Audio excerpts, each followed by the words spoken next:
আসসালামু আলাইকুম। উপস্থিত আলেম সমাজের বিশিষ্ট ব্যক্তিবর্গ, মঞ্চে যিনারা আছেন এবং মঞ্চের আমাদের ডায়াসের সামনে যত মানুষ আছেন, অধিকাংশই ইসলাম ধর্মাবলম্বী মানুষ আছেন, তবুও কিছু কিছু অমুসলিম ভাই এখানে আছেন। আমি জানি কিছু বিশিষ্ট ব্যক্তি এখানে এসছেন, কয়েকজন ডাক্তারবাবু এসছেন, হাইকোর্টের অ্যাডভোকেট দুজন এসছেন, আলী আফজল সাহেব এবং আরেকজন শহীদুল্লাহ সাহেব। আমাদের এগেইনস্টে এটাকে রক্ষার জন্য যে হাইকোর্টে যে একটা পিআইএলএ ফাইল হয়েছিল, সেই পিআইএলএ ফাইলের পরে ওনাদের পক্ষে কয়েকজন বিশিষ্ট লয়ার যিনারা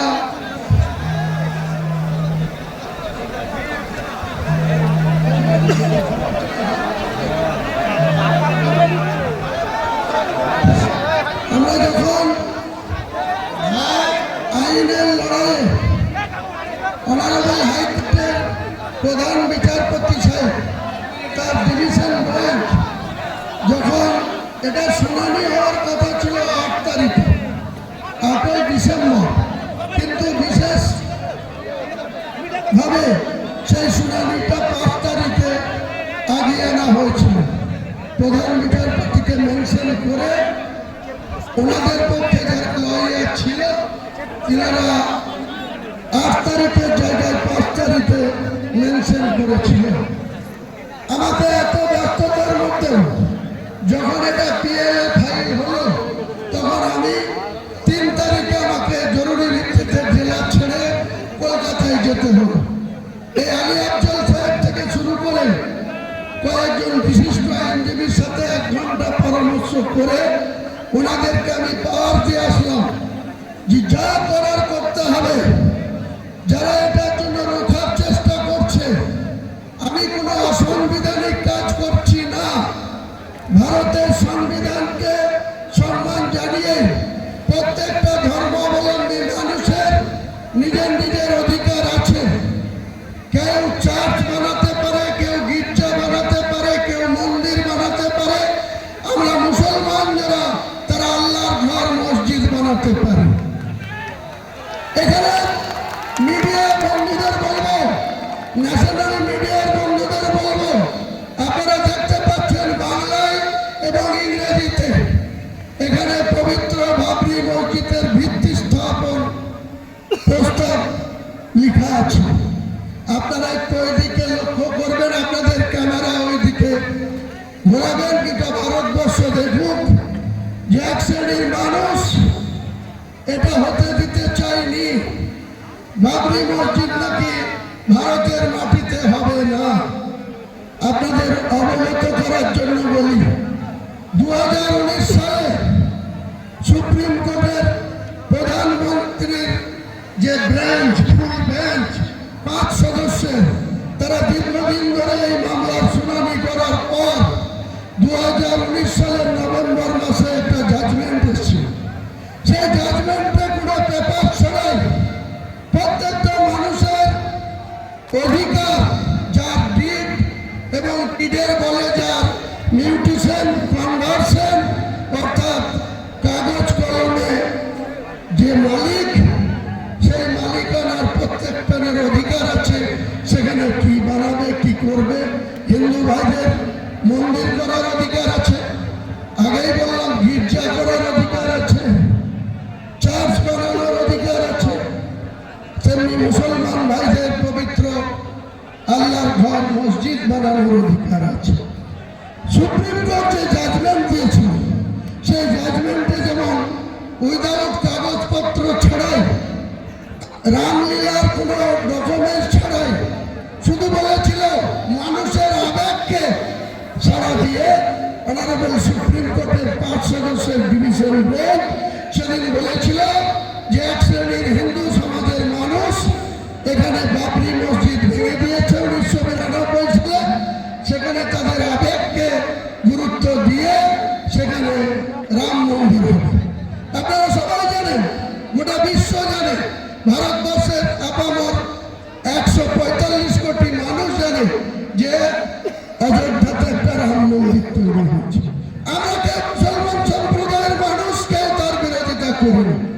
আমি যেদিন 12/12/2024 কলকাতায় আজকের দিনে এই ভিত্তি স্থাপনের কথা, বাবরি মসজিদের ভিত্তি স্থাপনের কথা বললাম, তারপরেই সঙ্গে সঙ্গে দেখলাম কিছু সংঘ পরিবার, কিছু মহারাজ সাগর দিঘিতে একটা রাম মন্দিরের আবার শিলান্যাস করলো। আমরা তো বলা দিতে যাইনি। আজকের দিনে এখানকার একজন বিজেপি নেতা, আগে জেলা সভাপতি ছিল, এখন রাজ্য কমিটিতে আছে, সাকারাম সরকার, তিনি সঙ্গে সঙ্গে বললেন বহরমপুরের কোনো জায়গায় রাম মন্দির করবো। আমরা কিন্তু আপত্তি করিনি, বলেছি প্রত্যেকটা ধর্মাবলম্বী মানুষের নিজের নিজের ধর্ম করার অধিকার যেমন রয়েছে, তাদের মন্দির বানানো, মসজিদ বানানোর অধিকার ভারতবর্ষের সংবিধান স্বীকৃত।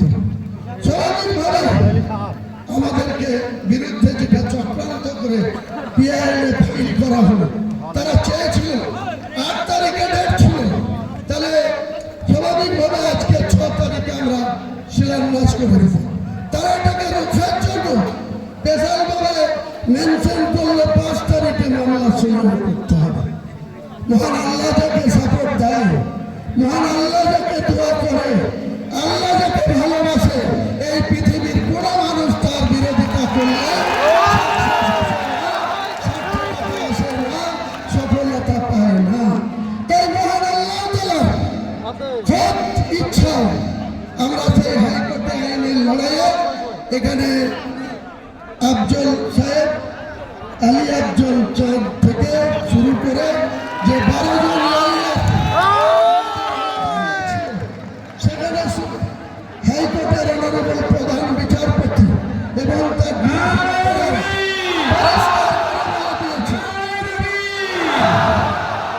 পরিষ্কার করে তিনি বলে দিয়েছেন যে হুমায়ুন কবির কোন সংবিধান বিরোধী কথা বলেনি, সংবিধান বিরোধী কাজ করেনি। ভারতবর্ষের সংবিধানে তার অধিকার আছে মসজিদ বানানো, এবং প্রত্যেকটা ধর্মাবলম্বী মানুষের বাড়িতে যে সন্তান জন্মায়, কারো পুত্র সন্তান, কারো কন্যা সন্তান, তাদের নামকরণ তার বাড়ির গার্জেনরাই রাখে, হয় পিতা রাখে, নয় দাদু রাখে, নয় নানি রাখে, নয় নানা রাখে। বাবরি মসজিদ অযোধ্যা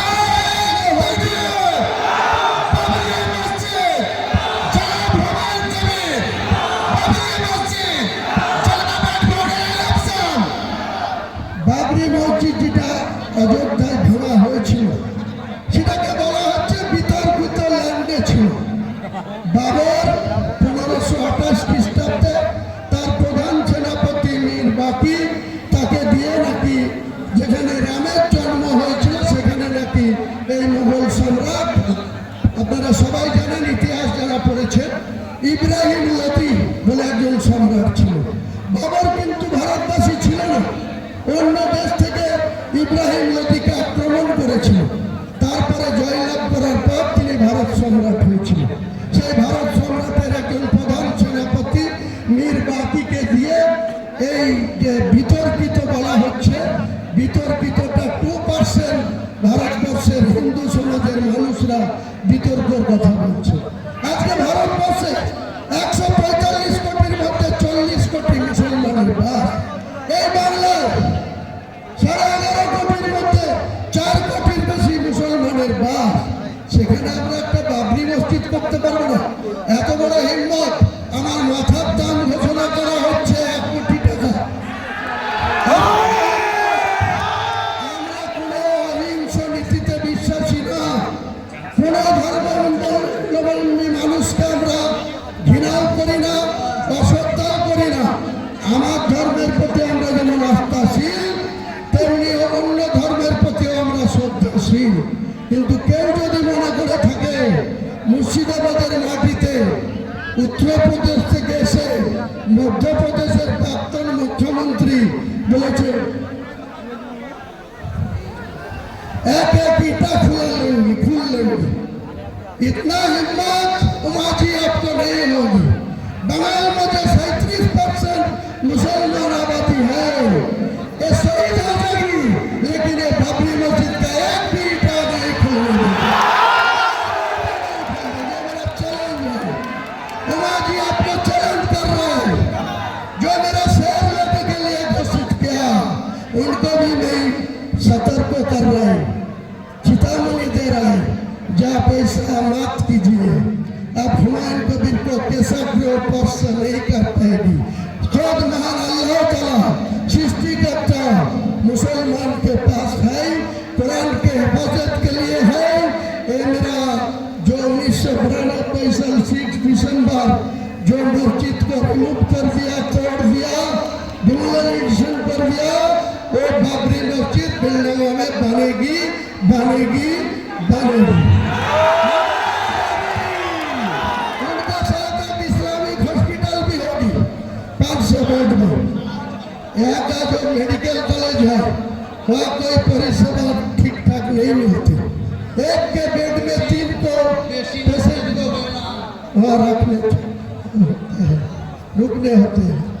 तो मैं यही बोलना चाहता हूँ, यहाँ आप शुद्ध मस्जिद नहीं बनेगी, हॉस्पिटल भी बनेगी, मेडिकल कॉलेज भी बनेगी, एक रेस्टोरेंट कम होटल भी बनेगी, एक पार्क भी बनेगी, एक हेलीकॉप्टर नामने के लिए एक हेलीपैड भी बनेगी। Total budget 300 crore, total budget 300 crore. मेरे को इंडिया के एक बहुत बड़ा शिल्पपति, उनको 4000 करोड़ का फाइल है, वो मुझे वादा किया आपको कास्ट के लिए 80 करोड़ रुपया भेजूंगा। भारतवर्ष के मुसलमान के ज्यादा से ज्यादा पैसा है, कौन रखेगी बाबरी मस्जिद, कौन लगेगी इस्लामिक हॉस्पिटल, कौन रखेगी या विश्वविद्यालय, कोई रुकने वाला नहीं है। मैं यही वादा कर रहा हूँ, आपको जानकारी के लिए बोल रहा है। आज कोई पॉलिटिकल बात नहीं बोलूंगी, अगले 22 तारीख आने दीजिए, उसी दिन में बहरमपुर टेक्सटाइल में क्या अगले दिन होगी वो पता मिल जाएगी सारे इंडिया के लोग को, सारे बंगाल के लोग को। ताई मेरा ज़्यादा बोलने का कोई मौका नहीं है। अली अफजल भाई 2-4 कथा बोलेंगे, आपको कुछ बोलने चाहिए तो बोलेंगे।